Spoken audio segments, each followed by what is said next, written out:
The third great myth that protects media power in this country is the idea that, no matter what, even with concentrated markets, any way you slice it, the media system gives the people what they want. This especially is true for entertainment. They don't make this argument for journalism as much. But, I think at my earliest age, one of my first memories is hearing my father tell me that one too. The media system gives you what you want. The moral of the story, the argument is, so shut up. If you don't like what the media system does, don't blame the system, blame the morons who are demanding it. So if you want to change the system, change the morons. Don't change the system. The system is sort of a dependent variable. The media bosses will gladly give you whatever you want if you demand it. And so if morons want to watch dumb shows, the media bosses will give dumb shows. Now, it makes a certain amount of sense if you think about it.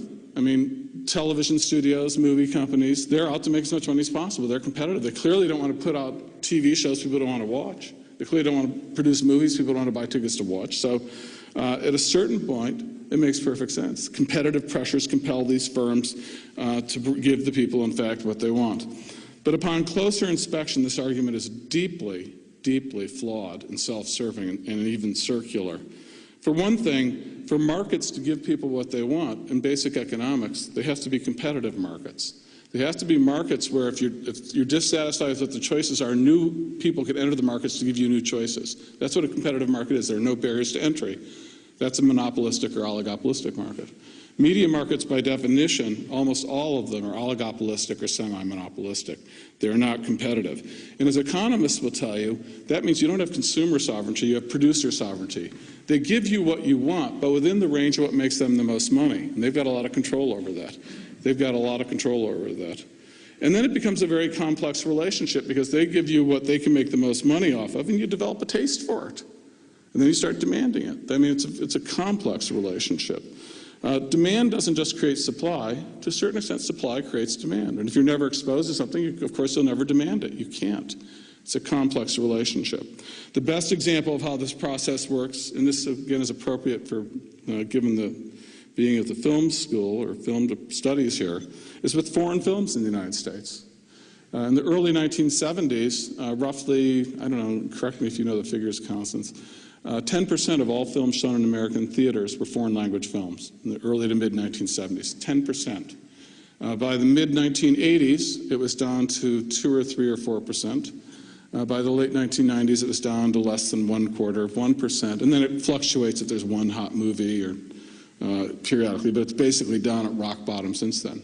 Now, by the give the people what you want theory, you would expect that sometime starting in the late 1970s, American people stood up en masse, slammed their fist on the table and said, get those foreign films out of our movie theaters. We're not going near that theater till that foreign stuff's out of there. And give us what we want or we're not going back, right? That's what you would expect.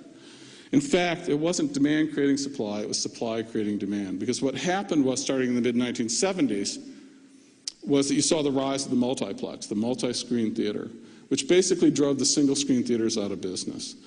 And instead, you had, in community after community, multi-screen theaters where you had one projectionist could handle all the screens, one popcorn maker, one ticket person. So a single-screen theater couldn't survive.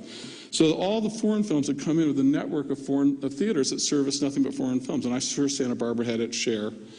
Seattle, where I lived in the 1970s, I think we had 7, 8, 9 foreign language theaters just in Seattle. New York City, Manhattan in 1975 had 25 theaters that showed nothing but foreign language films in Manhattan and New York City.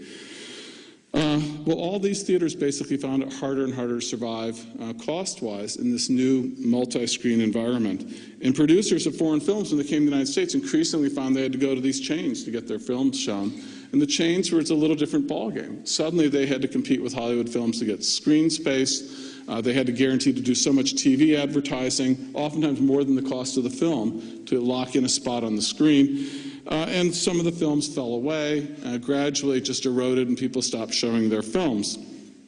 Now, I have students. I remember I've had students in classes in past years when I've been talking about films and foreign films, and they'd look at me in amazement and say, "You mean they make movies in France?" Because well, you laugh, but where would they know that? Where would they know that? Tell me where they would learn about that. And when they go into the video rental store, they just whiz right by that row, if there is a row. They probably don't even know what that stuff is. and go, because, you know, they've never been exposed to it. The point I'm making is that culture, media is a complex relationship of supply and demand. I mean, it's not a simplistic, vulgar one. And the idea that markets give the people what they want is not meant to shed light on it, but to rather disguise what's actually going on. Similarly, a problem